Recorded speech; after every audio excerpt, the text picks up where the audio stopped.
these are mad times we live in, mad! Harry's back. Harry Potter and the Half-Blood Prince is the 6th in the series. How does it compare to the previous films? Personally, I think it's probably my favourite of the lot because it's actually funny. I mean, not a lot happens. There's not a great deal of plot in this one, but a lot of it's based around the kind of romances between Harry and Ginny and Ron and Hermione. It's also very beautifully shot. So I mean, there's a lot to enjoy. I think I love her.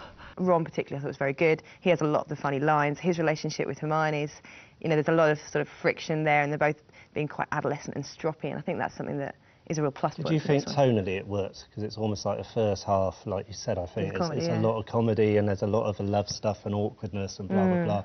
And then the second half is a lot darker, and do you think they kind of jarred a Well, actually, this is the thing. I think David Yates is great, and I think he's really grown into the franchise, but I think the one problem I have with him is I don't think he does emotional drama well enough. So a thing happens in the 5th one, which should have made me cry, and there's something that happens in this one which also should have done, and it doesn't. Those big dramatic moments, something's missing, and in the books, these are points in the books where I would have been very upset.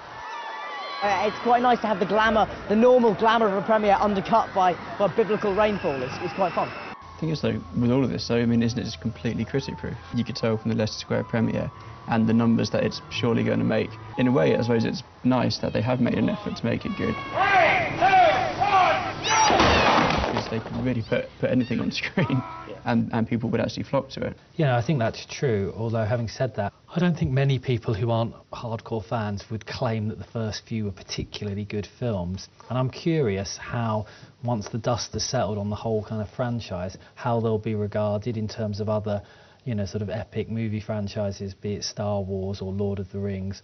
How do you think they're going to sort of stand up against those kind of films? I don't think it's up with those. I mean, the first Star Wars trilogy, the Lord of the Rings trilogy, I don't think it's in the same class.